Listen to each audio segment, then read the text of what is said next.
గుంటూరులో మహిళపై జరిగిన దాడి ఘటనపై సీఎం చంద్రబాబు ఆగ్రహం వ్యక్తం చేశారు. ఈ ఘటనపై దర్యాప్తుకు సీఎం ఆదేశాలు జారీ చేసినట్లు మంత్రి లోకేష్ తెలిపారు. నిందితులపై కఠిన చర్యలు తీసుకోవాలని అధికారులను ఆదేశించినట్లు వెల్లడించారు. ఇప్పటికే ప్రధాన నిందితుడు వెంకటరమణమూర్తిని పార్టీ నుంచి సస్పెండ్ చేశారు. ఘటనపై హోంమంత్రి వంగలపూడి అనిత రాష్ట్ర మహిళా కమిషన్ తీవ్ర దిగ్భ్రాంతి వ్యక్తం చేశారు. ఎస్పీతో మాట్లాడి పూర్తి వివరాలు తెలుసుకున్నారు.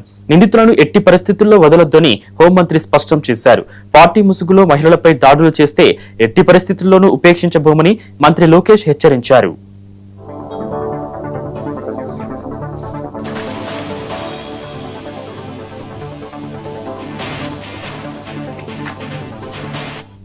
జరిగిన సంఘటన అత్యంత హేయకరమైన బాధాకరమైన విషయం. గుంటూరు పశ్చిమ నియోజకవర్గ పరిధిలో ఇలాంటి ఒక సంఘటన చోటు చేసుకున్నందుకు నిజంగా చాలా చాలా బాధిస్తున్నాను. ఇలాగ ఒక మహిళ పట్ల ఒక దాష్టికానికి గురి చేసిన గురి అయిన వ్యక్తుల్ని చట్టరీత్యా చాలా తీవ్రంగానే శిక్షించడం కూడా జరిగింది. అయితే ఈ సంఘటనలోకి వస్తే 15 సాయంత్రం 2 కుటుంబాల మధ్య ఒక చిన్న వివాదం అది చిలికి చిలికి గాలివానలాగా మారి ఒక మహిళ పట్ల అత్యంత హేయమైన ఒక చర్యగా మార్చిన పరిస్థితి అందరం కూడా చూడడం జరిగింది. అయితే ఇది 16వ తారీఖున బాధితురాలు మా పశ్చిమ ఆఫీస్ కి వచ్చి నాకు ఇవి జరిగిన వివరణ అంతా కూడా ఇవ్వడం జరిగింది. ఇలాగా తెలుగుదేశం పార్టీ కార్యకర్త ఒక నాయకుడు ఇలా దాడి చేయించాడు మా మీద అని చెప్పి బాధితులు ఎంతో తీవ్ర ఆవేదనతో తనకు తగిలిన దెబ్బలతో మా ముందుకు రావడం జరిగింది. ఇమ్మీడియట్ గా అప్పటికప్పుడే నగరంపాలెం స్టేషన్ పరిధిలో జరిగిన ఈ ఘటనకి సిఐ గారికి కాల్ చేసి ఇక్కడ పార్టీలకు సంబంధం లేదు, నాయకులు ఎవరైనా వ్యక్తులు ఎవరైనా సరే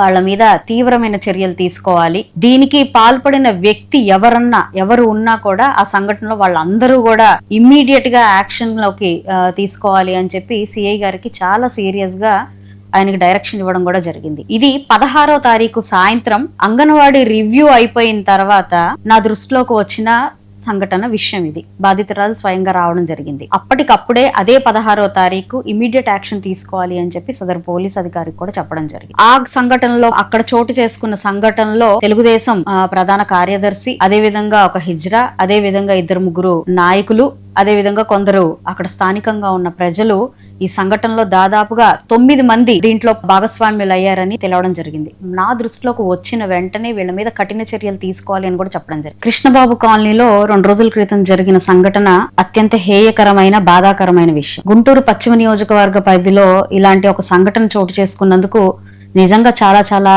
బాధిస్తున్నాను. ఇలాగ ఒక మహిళ పట్ల ఒక దాష్టికానికి గురి చేసిన గురి అయిన వ్యక్తుల్ని చట్టరీత్యా చాలా తీవ్రంగానే శిక్షించడం కూడా జరిగింది. అయితే ఈ సంఘటనలోకి వస్తే 15 సాయంత్రం 2 కుటుంబాల మధ్య ఒక చిన్న వివాదం అది చిలికి చిలికి గాలివానలాగా మారి ఒక